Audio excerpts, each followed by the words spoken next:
Aos 18 anos, Gisberta Salso Júnior mudou-se do Brasil para a Europa. Primeiro para a França, depois para Portugal. Fugia a uma vaga de homicídios a transexuais em São Paulo. Aos 45 foi encontrada sem vida no fundo de um poço na cidade do Porto. Gisberta foi morta por um grupo de rapazes entre os 12 e os 16 anos, que a espancou e abusou sexualmente de forma sistemática durante vários dias. A maioria dos jovens era acolhida pela Oficina de São José, uma instituição da Igreja Católica. Tudo isto aconteceu em 2006, faz esta semana 14 anos. E desde então muita coisa aconteceu. A instituição que acolhia 11 dos 14 rapazes foi encerrada depois de vários escândalos de maus-tratos, abusos sexuais e prostituição, e Gisberta tornou-se um símbolo da comunidade LGBTI. Hoje relembramos a entrevista que fizemos a Sérgio Vitorino, ativista e cofundador da Marcha do Orgulho de Lisboa e do coletivo Panteras Rosa. Falamos sobre as lutas das comunidades LGBTI em Portugal e sobre o impacto que a morte de Gisberta teve no movimento. Fiquem com a entrevista. Até já.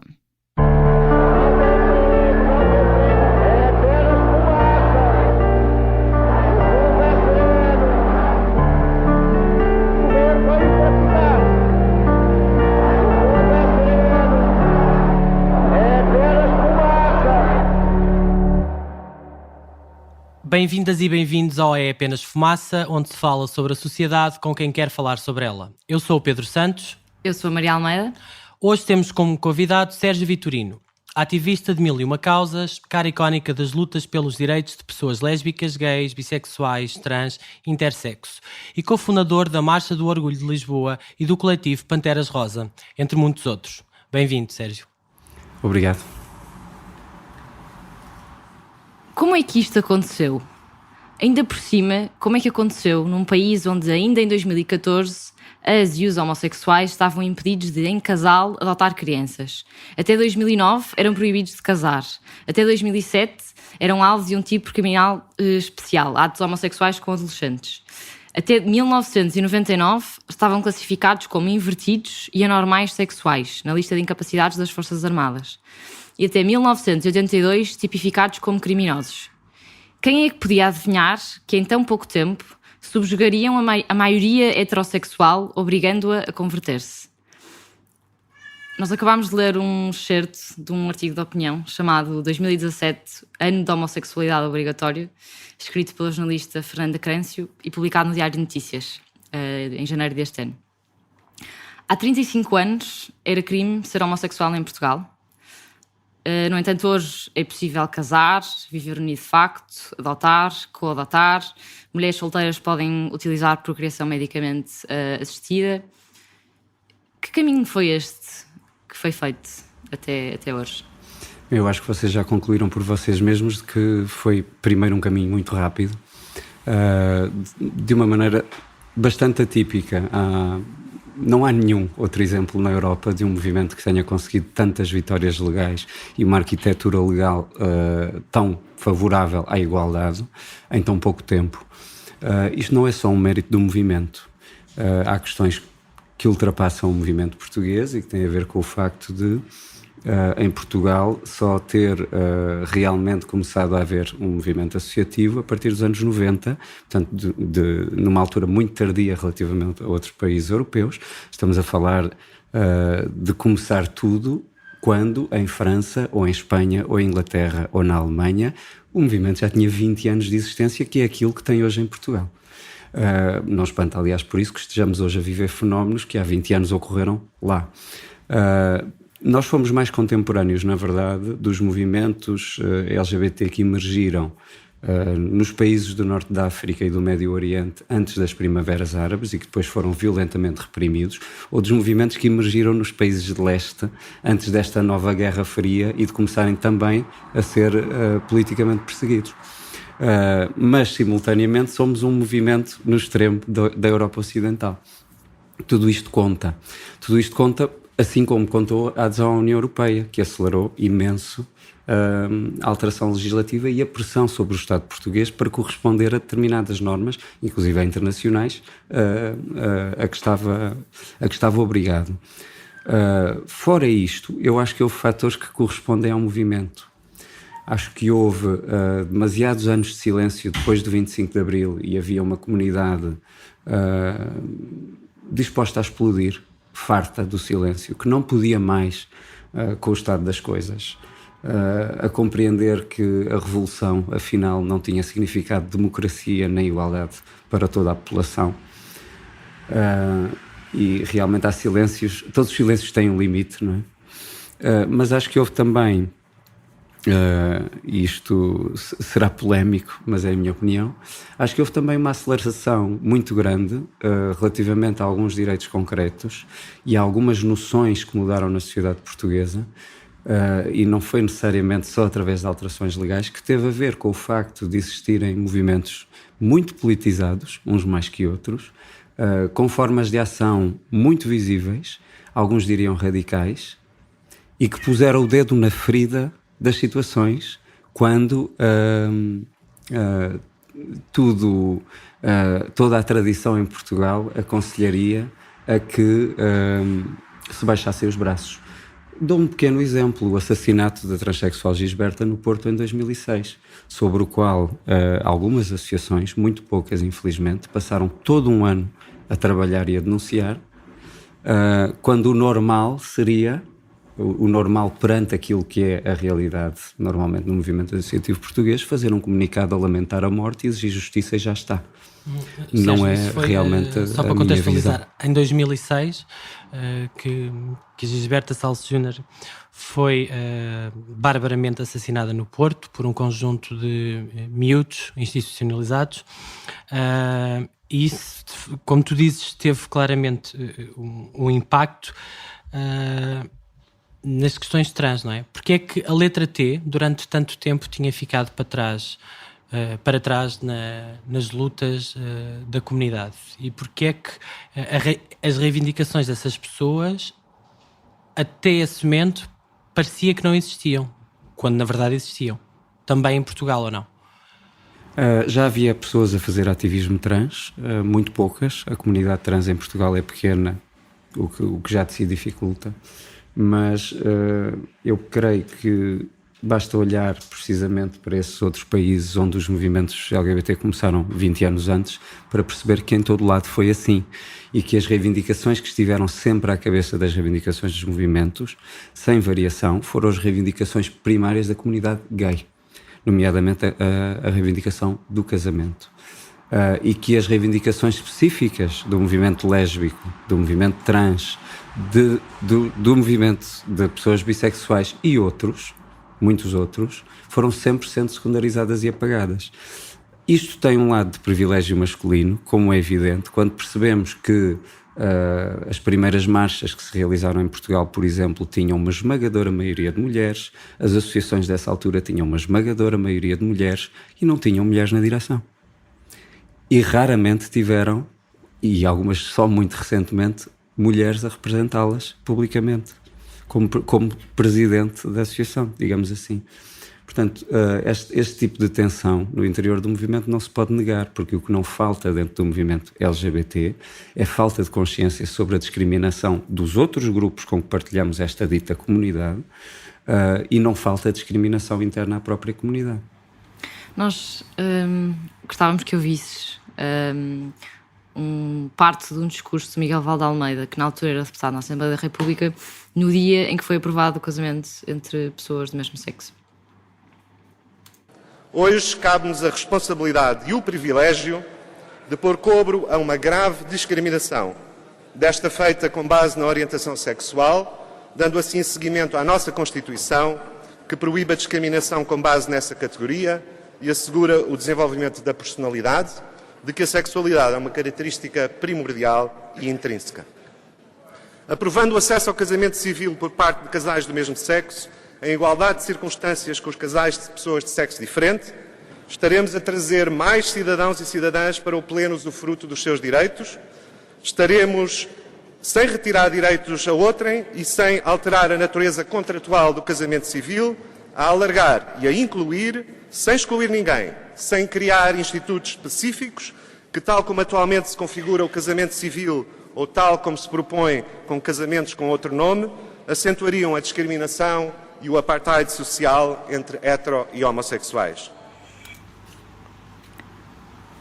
Foi isto que Miguel Valde Almeida disse, que celebrou nesse dia? Como assim? o fim da discriminação, não é? Era exatamente nisso que eu estava a pensar, agora perdi-me um bocadinho. Era exatamente nisso que eu estava a pensar, é esta fábula de que a discriminação acabou no dia da aprovação da legislação do casamento, ou de que a igualdade legal que foi conseguida, não para todas as pessoas ainda, por exemplo, as pessoas trans têm ainda muitas questões legais para resolver, não há legislação específica sobre pessoas intersexo, portanto há coisas que faltam. Mas partindo até do princípio de que estamos muito perto de conseguir a plena igualdade da arquitetura legal. Mas isso está a ser trabalhado neste momento, não é? Falta tudo o resto. Falta os outros 20 anos que este movimento ainda não viveu e que nos outros países se verificou também, foram necessários para outra luta que ainda está por terminar também nesses países, que é a homofobia, a lesbofobia, a bifobia, as fobias sociais. Elas não mudam só por decreto legal. Portugal é um país extremamente fóbico. E não é só das minorias sexuais ou das pessoas com identidades de género ou expressões de género diferentes. É um país racista, é um país discriminatório a muitos níveis e de extrema desigualdade. As leis não resolvem isso. Podem ser um guia daquilo que queremos mudar socialmente.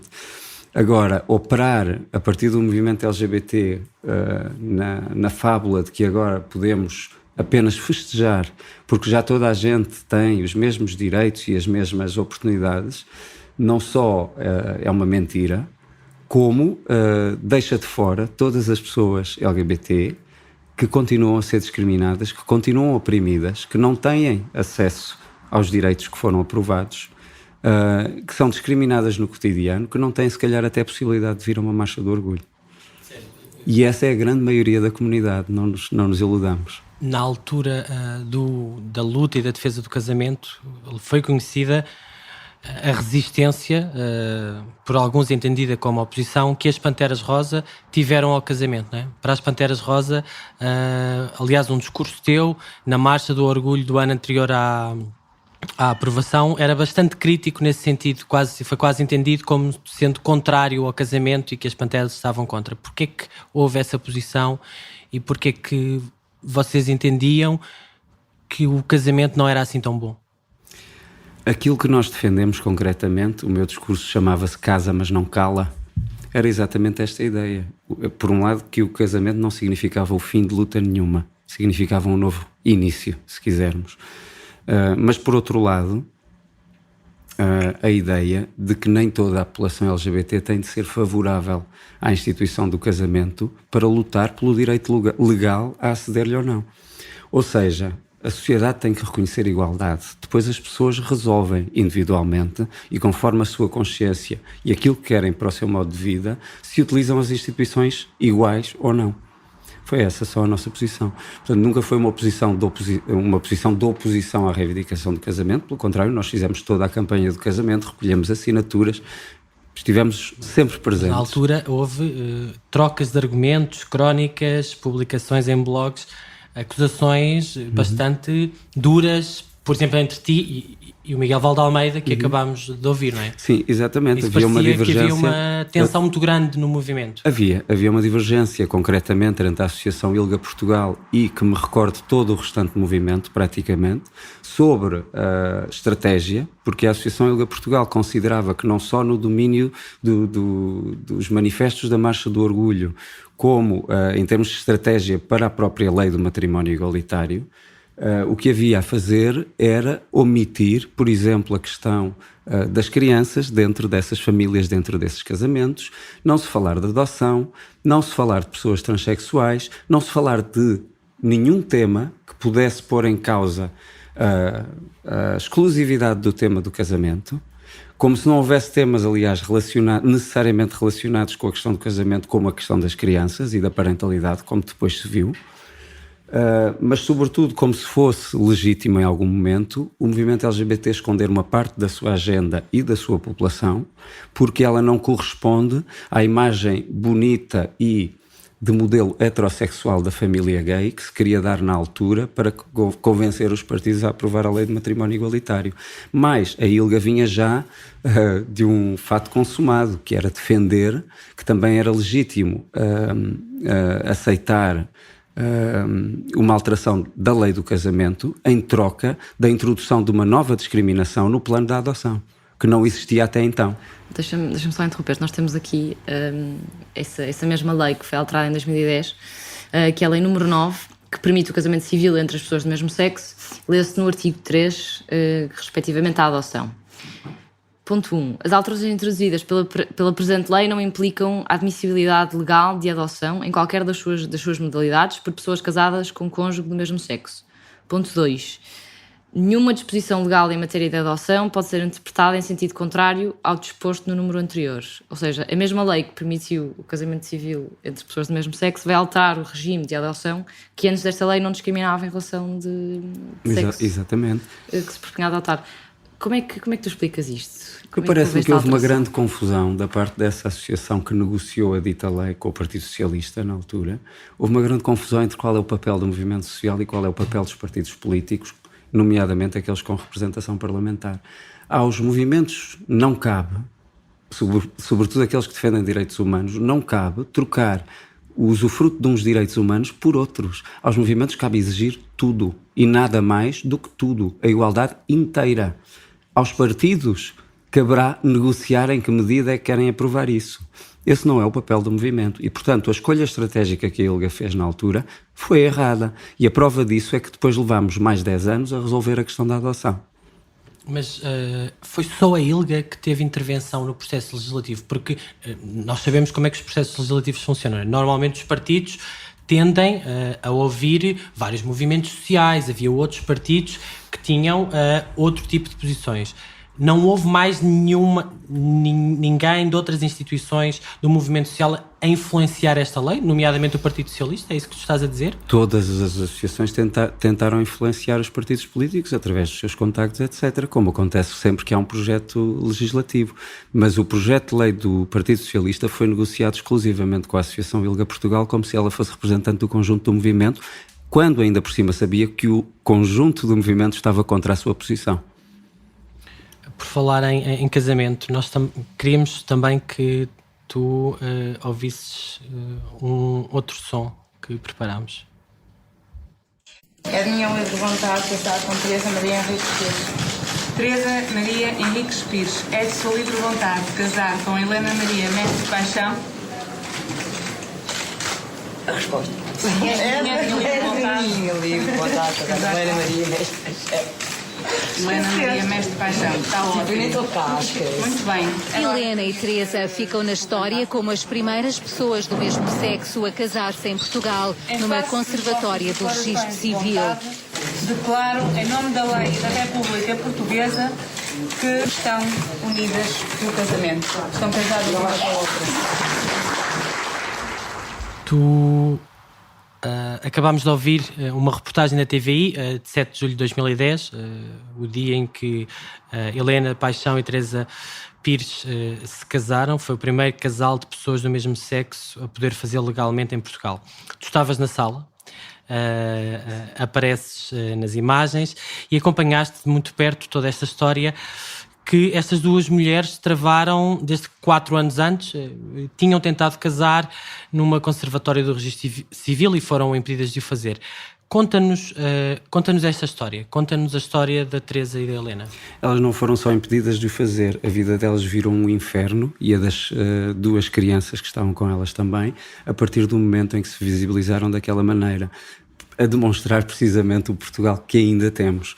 Essas pessoas tiveram que mudar de casa umas 15 vezes no espaço de 2 anos por perseguição dos vizinhos, foram regadas com mangueiras no meio da rua, foram insultadas, foram perseguidas por neonazis, foram sistematicamente despedidas sempre que eram reconhecidas como as pessoas dessa história.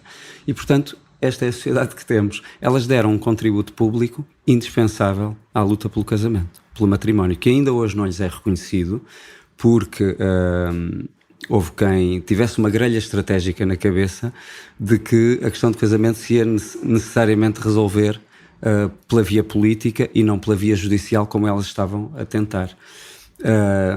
Infelizmente, para muitas associações, esse argumento tático foi suficiente para descurarem absolutamente o apoio de que estas duas mulheres precisaram, e a sua família, no momento em que eram perseguidas por lesbofobia. Quer dizer que houve associações que as desampararam e desampararam-nas porque achavam que elas tinham que desaparecer do mapa, que a estratégia para ganhar o casamento tinha necessariamente que ser política e que elas estavam a interferir, digamos assim, numa coisa que tinham que ser as associações a gerir. Associações LGBT? É isso que queres dizer? Exatamente. E estás a falar de quem em concreto? Estou a falar nomeadamente da ILGA Portugal, que inclusive chegou a dar informações falsas sobre estas duas mulheres a instituições do Estado, a quem foi pedido apoio material quando elas não tinham o que comer ou onde morar. Mas porquê que havia... Isto, aliás, foi denunciado por elas na Porquê que televisão. haveria um interesse em fazer isso? De uma associação? Uma vez mais, para varrer a possibilidade de se tentar resolver a questão da lei do casamento pela via judicial. Porque havia uma associação que estava a tentar fazê-lo pela via política. Ao mesmo tempo, que a obrigação é que tinha a ILGA, neste caso, que tu estás a acusar, de ajudar essas duas mulheres. Qual é a obrigação que uma associação de luta contra a lesbofobia tem de apoiar duas mulheres perseguidas por lesbofobia? Devolvo a pergunta. Caberá eventualmente a ILGA responder, porque a acusação é tua. É delas. Já foi feita num programa da SIC. À ILGA. E qual foi a reação? Não me lembro de nenhuma reação.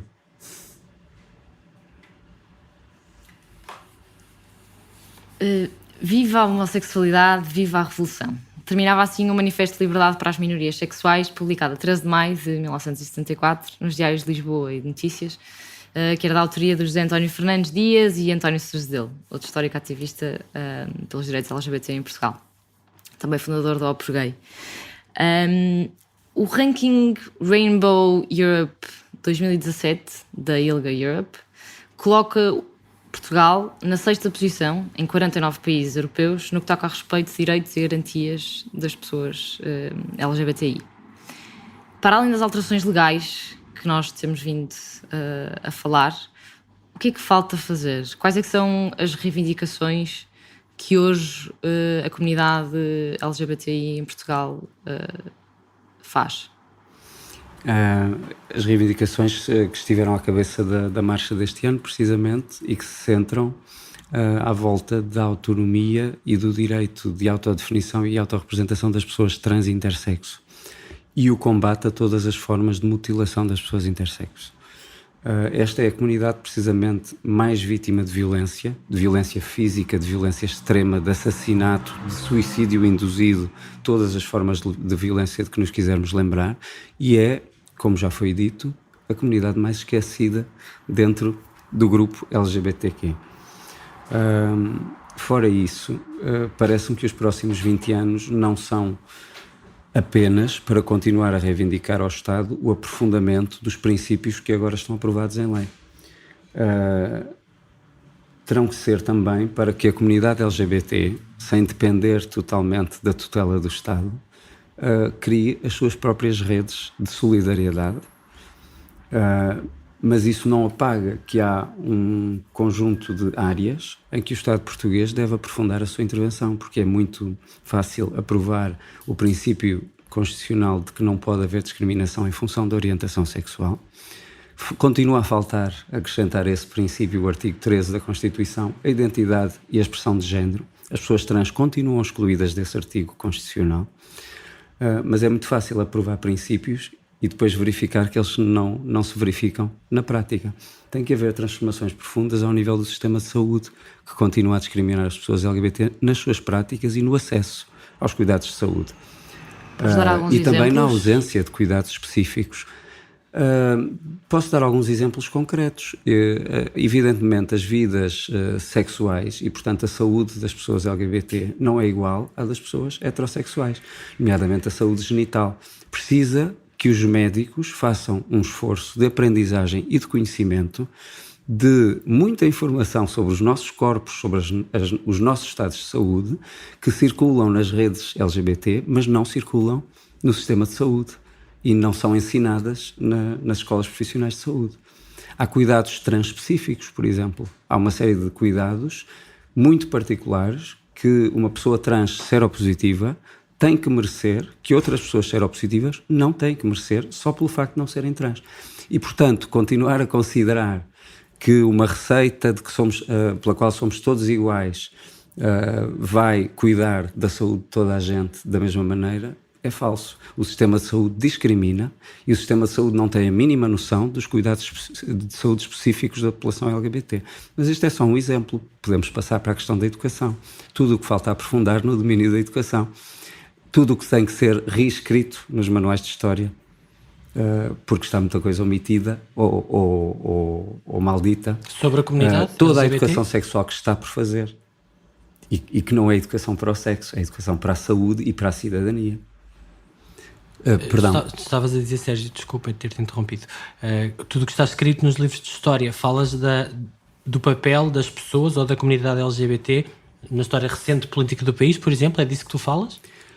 Não só. Falo, por exemplo, de questões que são omitidas. Quando eu participei entre 2001 e 2002 num dos primeiros esforços feitos cá em Portugal, entre várias associações, entre ativistas de várias associações, de construir uma exposição e arquivo documental do que tinha sido os 20 anos, ou 30 ou 40 anos de vivência da homossexualidade antes da existência do movimento, portanto, até antes do 25 de Abril, o que descobrimos é que não havia nada. Estava tudo por escrever, estava tudo por dizer, estava tudo por fazer, estava tudo por recolher.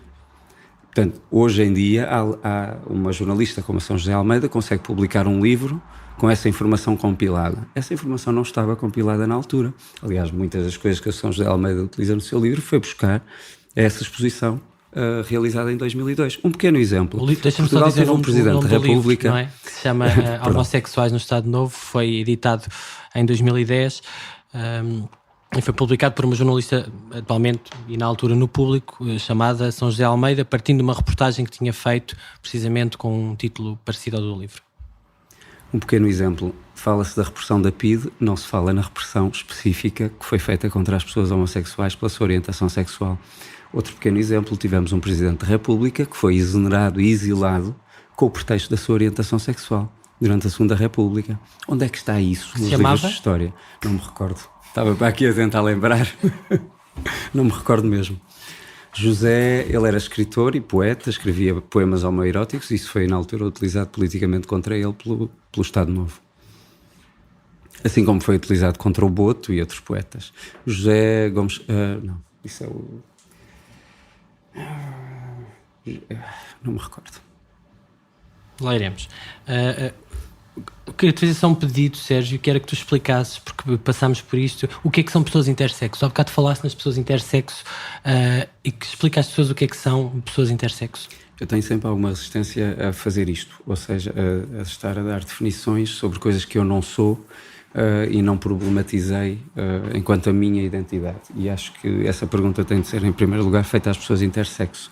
Agora, aquilo que os projetos de lei que estão atualmente em cima da mesa no Parlamento definem e tentam fazer é uma distinção que me parece correta entre uma situação de identidade de género diferente ou de expressão de género diferente e uma situação de características genitais, hormonais, genéticas, portanto físicas, diferentes. Portanto, num caso estamos a falar de identidade, no outro caso estamos a falar de características corporais. E, portanto, são situações totalmente diferentes, embora depois no sistema médico caiam todas no mesmo saco simplista de uma transexualidade que acaba por resumir as identidades e as experiências de muita gente muito mais diversa do que esse conceito pode resumir, até porque depois as identidades não são binárias como a transexualidade pressupõe. Só para divulgar o nome, chamava-se Manuel Teixeira Gomes. Manuel Teixeira Gomes. Que foi Presidente da República. Obrigado. E pronto, assim sabemos quem foi o nosso... Mas querem outro exemplo? Durante a Guerra Colonial, em Moçambique, houve um processo militar gigantesco por homossexualidade, envolveu mais de 1000 soldados e oficiais do exército português. Houve gente que se suicidou, houve gente enviada para a frente de combate, houve de tudo, houve gente presa. 1000 soldados do exército português. Vocês já leram sobre isto em algum lado? Já viram isto em algum livro de história? Pois. I rest my case. A história da homossexualidade, assim como as pessoas LGBT foram apagadas durante milénios da sociedade, a sua história também. E assim como nós temos que reaprender a viver quando descobrimos a nossa diferença, também temos que reaprender a ler a nossa história e ir descobrir tudo aquilo que está oculto, que é muita coisa. E é uma história muito triste e de muita repressão. Sérgio, agora voltando um bocadinho atrás, qual é que foi a tua primeira ação em defesa dos direitos LGBTI? O que é que te trouxe para o ativismo? O que é que me trouxe para o ativismo? Bom, eu já era ativista antes, não é? Porque vinha do movimento estudantil contra as propinas e já tinha, quando comecei a trabalhar questões LGBT, já tinha 5 anos, pelo menos, de participação política. Acontece que, precisamente na altura do início da Guerra das Propinas, eu liguei-me a um partido político de que fiz parte durante bastantes anos, o PSR, já não existe, que teve dentro de si o primeiro grupo homossexual organizado deste país, que tenha tido alguma durabilidade, porque na verdade houve tentativas de experiência antes. Vocês já citaram o movimento de homossexuais revolucionários, mas houve também no início dos anos 80 uma experiência que durou pouco mais de um ano, que foi o SHOR, o coletivo de homossexuais revolucionários, a que estiveram ligados alguns ativistas hoje históricos, mas o GTH, o Grupo de Trabalho Homossexual, foi realmente o precursor do movimento atual, porque foi o primeiro movimento que conseguiu ficar 10 anos a fazer política sobre a questão e colocou a questão LGBT na agenda política, fazendo com isso toda a diferença, na agenda pública e na agenda política. Perdão. Na verdade, operou o início do fim do silêncio. E na verdade o passo seguinte foram os movimentos radicais que operaram, que foi passar o foco mediático da discriminação, do circo sobre as pessoas homossexuais, porque os mídias só olhavam para a questão da homossexualidade do ponto de vista de doença, droga, era sempre misturado com o tema da droga, portanto, ou era crime ou era doença, e a partir de um certo momento há uma alteração do tratamento mediático, porque se começou a visibilizar a discriminação, porque se começaram a visibilizar os casos de discriminação e a dizer isto é que é notícia, não são as pessoas homossexuais que são notícia, a discriminação é que o é. Vós que não vos sentis opressores, vós que beijais como toda a gente, não é culpa vossa que haja doentes ou criminosos, nada podeis fazer, dizeis, já que sois tolerantes. A vossa sociedade tratou-nos como um flagelo social para o Estado, como objetos de desprezo para os homens verdadeiros, como sujeitos terroristas para as mães de família. Estas mesmas palavras que servem para nos designar são os vossos piores insultos. Protegeis as vossas filhas e os vossos filhos da nossa presença, como se transportássemos a cólera. Afirmamos aqui que já chega, que não mais nos chatearão, porque vamos perseguir o vosso racismo contra nós, até mesmo na linguagem. Dizemos mais, não nos contentaremos em nos defendermos, nós vamos atacar. Nós acabámos de ler um excerto do Manifesto de Fundação da Frente Homossexual de Ação Revolucionária, lançado em Paris em 1973, e que é uma espécie de frase inspiradora das Panteras Rosa, que é o grupo que tu ajudaste a fundar. Explica-nos o que é que são as Panteras Rosa e porque é que elas foram criadas. Bom, as Panteras Rosas foram criadas por uma série de gente que esteve nos anos anteriores implicada no construir das associações institucionais e das redes do movimento LGBT. Eu próprio, por exemplo, estive vários anos a participar na ILGA Portugal, mas que a certa altura entenderam que era preciso haver outro tipo de vozes no movimento, com outra radicalidade, com outro entendimento mais político das questões e com menos compromissos, quer políticos, quer quaisquer outros, sem as mãos atadas para fazer contestação. As Panteras já estavam em projeto há algum tempo, mas surgiram em 2004 na sequência de um caso que ilustra bem aquilo que estou a dizer. Foi uma situação em que em Lisboa um casal lésbico foi o único casal não realojado de todo um bairro social, e não era um pequeno bairro social em Lisboa, o bairro da Cruz Vermelha de Lumiar, porque a Câmara Municipal de Lisboa não admitia no critério de família, um casal lésbico e, portanto, a casa foi demolida com estas duas mulheres praticamente lá dentro e as únicas pessoas que se puseram à frente foram uns malucos chamados Panteras Rosa que ali realizaram a sua primeira ação, colocando-se à frente do bulldozer e levando tareia da Polícia Municipal. Começámos bem. Porquê é que foi necessário encontrar na altura um nome para dar um guarda-chuva àquela ação?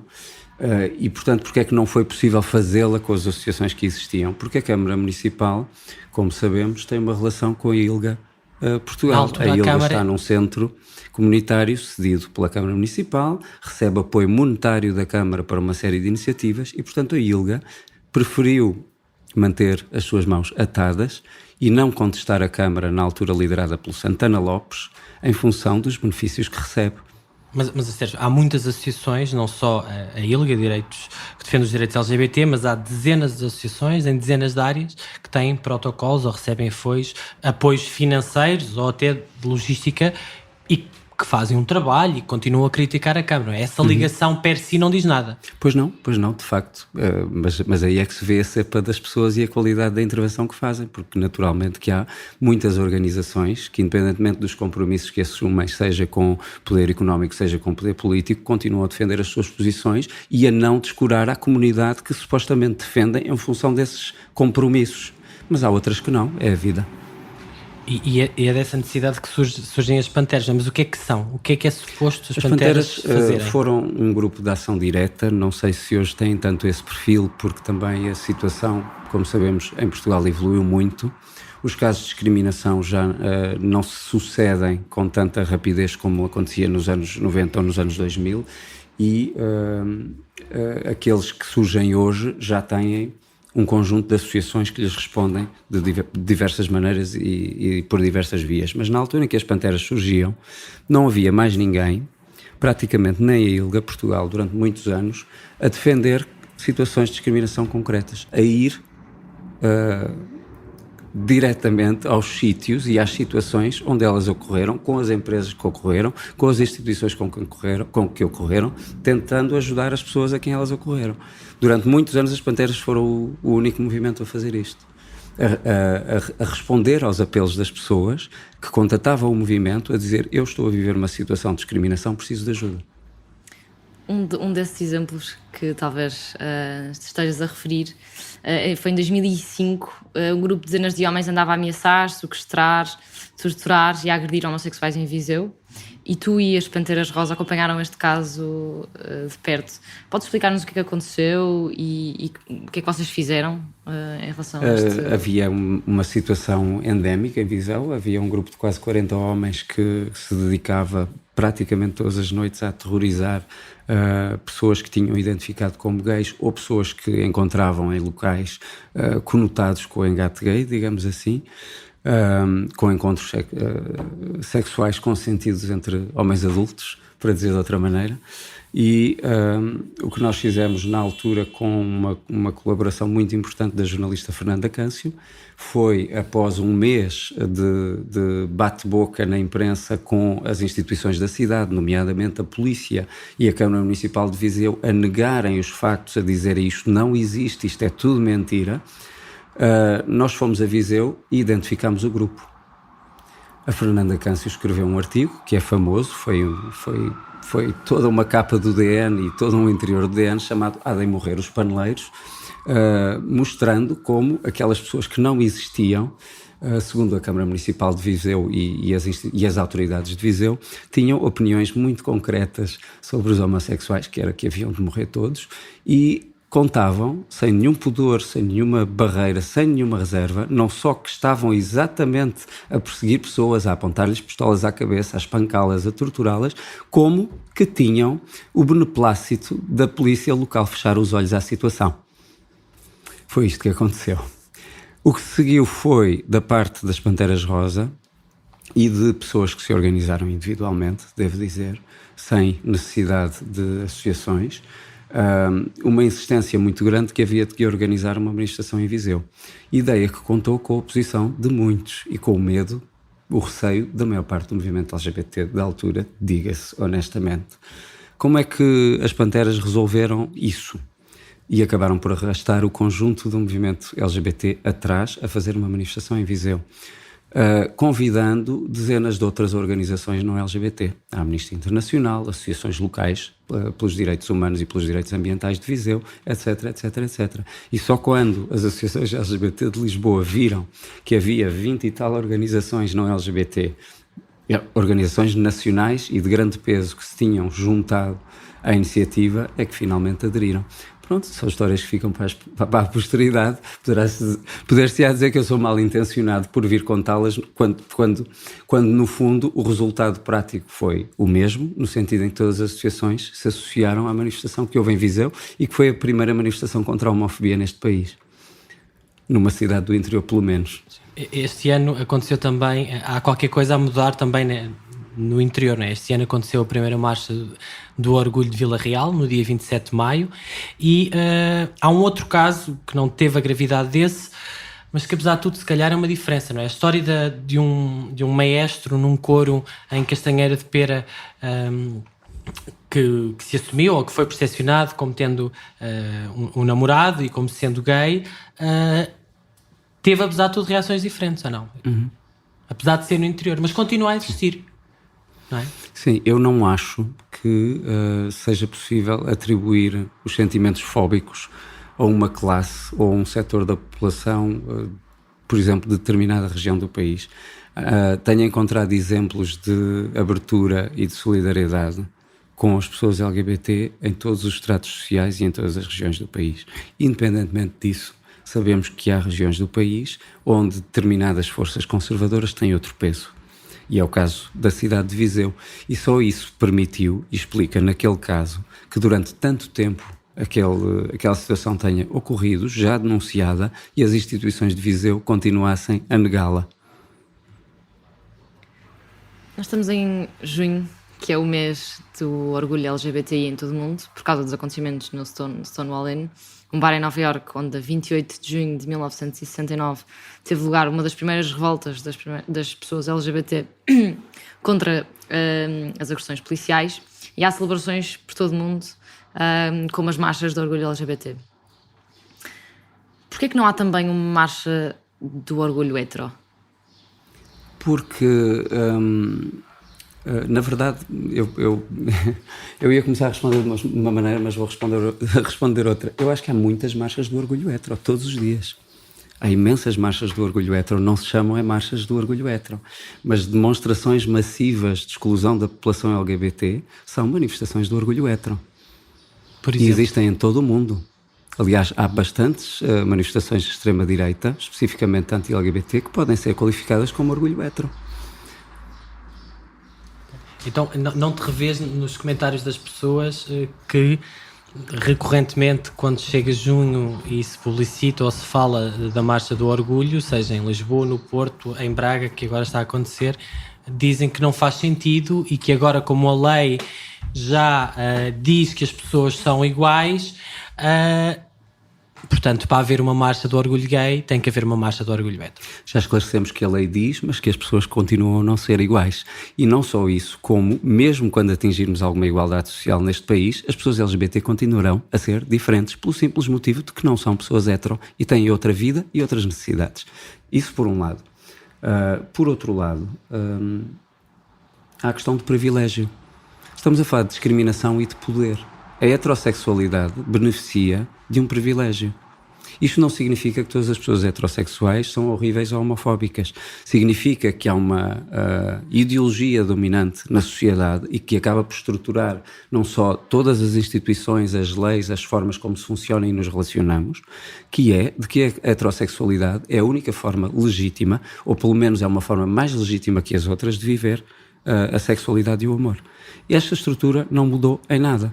A vida da maior parte das pessoas LGBT continua a estar pejada de obstáculos que as pessoas heterossexuais não vivem. E, portanto, haverá sempre diferença enquanto for assim. Nós em Lisboa temos a marcha do Orgulho e também o Real Pride. No entanto, eles não se realizam no mesmo dia. Porquê? Já se realizaram no mesmo dia durante muitos anos. numa altura em que o conjunto das associações do movimento LGBT tinham uma palavra a dizer sobre o próprio Arraial Pride, tinham o direito de subir ao palco e fazer as suas intervenções no final da marcha. Mas depois a ILGA Portugal proibiu tudo isso e decidiu que o palco do Arraial era apenas seu e que as outras opiniões não interessavam nada sobre aquele evento, que afinal, mesmo sendo organizado exclusivamente pela ILGA, é um evento de representação do conjunto da comunidade. A ILGA ficou com o seu Arraial, isso não impediu a marcha durante vários anos de continuar a funcionar no mesmo dia, mas deixou de terminar no Arraial. O que se passou depois foi outra coisa, foi que as associações LGBT compreenderam, e atenção que a ILGA Portugal na altura se opôs, mas hoje defende-o, é a primeira associação a defendê-lo nas reuniões da marcha. As associações compreenderam duas coisas. Primeiro, que enquanto a marcha do orgulho LGBT não ganhasse uma identidade própria, claramente distinta do Arraial, ia continuar a ser confundida com o Arraial. Nós distribuíamos materiais da marcha na rua e as pessoas respondiam: sim, eu vou logo à noite. Não, é às 5 da tarde. Não estamos a falar da festa à noite, estamos a falar da marcha. Podes explicar então, Mas para quem não também, sabe, qual é que é a diferença entre a marcha e o Arraial? A Marcha do Orgulho é um património comum do conjunto das associações LGBT de Lisboa, que se reúnem e consensualizam aquilo que a marcha será e quais são as suas posições políticas, etc. O Arraial, que foi com os anos perdendo todo e qualquer critério de intervenção política, ok, é uma festa, eu também gosto muito de festas, é exclusivamente organizado pela Associação ILGA Portugal. E é deste fechamento progressivo, exatamente, que estamos a falar por um lado. Mas também estamos a falar de outra coisa, que foi, durante 10 anos, a ILGA Portugal bloqueou o contacto institucional da Marcha do Orgulho LGBT com a Câmara Municipal, com a ajuda do facto de também a Câmara Municipal confundir os dois eventos, a Marcha e o Arraial. A primeira reunião que a Marcha conseguiu, ao fim de 10 anos, conseguir ter com a Câmara Municipal de Lisboa, a vereadora, na altura, virou-se para as associações... Que era quem? E não me recordo. Eu não estive nessa reunião. Mas tenho este relato de uma vereadora que se vira para as associações LGBT e diz às organizações que estão a organizar uma marcha na cidade há 10 anos: mas nós achávamos que era a mesma coisa. Pois não é a mesma coisa. Há uma que é organizada por mais de uma vintena de organizações LGBT e não LGBT, e há outra que é organizada por uma única associação, por sua escolha absolutamente legítima. Percebemos tudo isso e depois comprovamos. Há 5 anos, se não me engano, ou 6, houve uma decisão de separar a Marcha e o Arraial, portanto fazer semanas diferentes. O que aconteceu a partir desse mesmo ano, inclusive, foi que a Marcha começou a crescer exponencialmente. Nos últimos 5 anos, a marcha cresceu ao ritmo de 1.000, 2.000 pessoas a mais por ano, até aos dias de hoje. É preciso dizer que há 5, 6 anos a marcha tinha 2.000 pessoas e durante 10 anos existiu sem nunca passar das 2.000 pessoas. Vejam quantas tem hoje. Mas achas que isso não tem também que ver com as alterações legais e uma certa maior aceitação pela população e pela comunidade portuguesa, que ser gay hoje, ou ser LGBT hoje, já não é o bicho-papão que era há 5 ou há 10 anos? Porventura, e as mudanças legais terão tido um efeito grande nessa psicologia junto da própria comunidade LGBT, não é? As pessoas, quando se sentem legitimadas, têm menos dificuldade em visibilizar-se. Mas acho que nenhum destes é um efeito único, e tenho a certeza absoluta de que a separação entre os dois eventos permitiu às pessoas perceberem claramente: há ali um outro evento, não é o Arraial, não é a mesma coisa.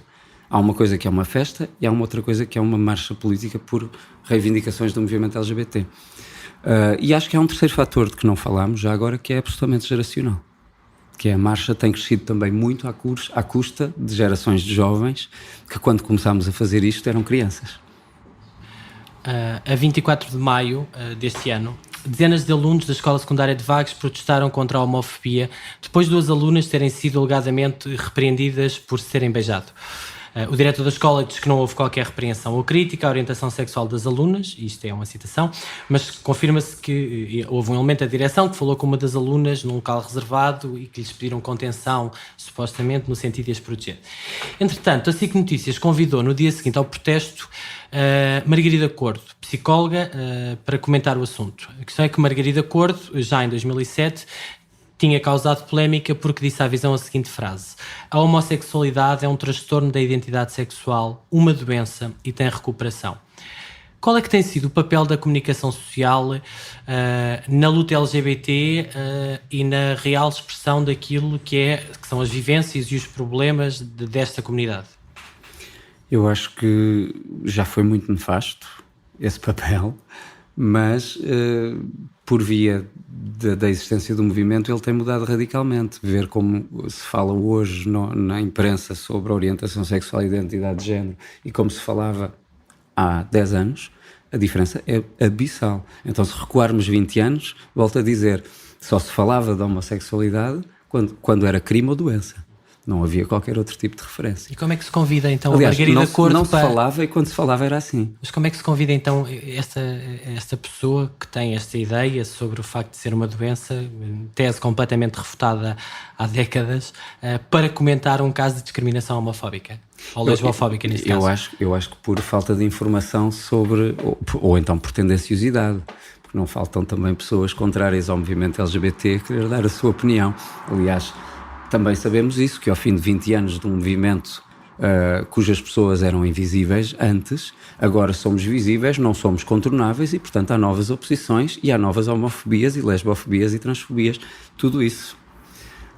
Mas eu acho que, mais uma vez, esta pergunta também não tem uma resposta simples. Eu sempre senti, da parte da comunicação social, que havia uma compreensão bastante superficial daquilo que é o movimento LGBT, muito pouca tentativa de especializar profissionais no tema LGBT. Isso mudou recentemente com 3, 4 jornalistas assumidamente LGBT que ocuparam algum espaço na imprensa, mas como também as relações de trabalho no meio da imprensa hoje em dia são tão precárias como no resto das profissões, essas pessoas tanto aparecem como desaparecem e, portanto, não há da parte dos órgãos de comunicação social, aparentemente, interesse em especializar pessoas sobre questões que só compreendem superficialmente.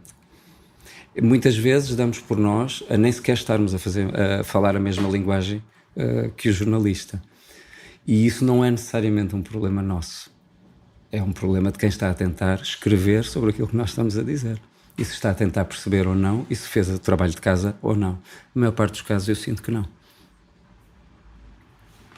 Este foi mais um episódio do É Apenas Fumaça, onde se fala sobre a sociedade com quem quer falar sobre ela. Obrigado, Sérgio Vitorino, ativista LGBTI e fundador do coletivo Panteras Rosa. O É Apenas Fumaça é produzido por Bernardo Afonso, Frederico Raposo, Pedro Duzarte, Pedro Cardoso, Pedro Santos, Ricardo Ribeiro, Tomás Pereira e por mim, Maria Almeida. A música é dos Lotus Fever. Ouçam mais episódios em apenasfumaca.pt ou no iTunes, SoundCloud, YouTube, SAP24, Comunidade de Cultura e Arte, RUM, Rádio Universitária do Minho e também noutras aplicações de podcasts. Até já!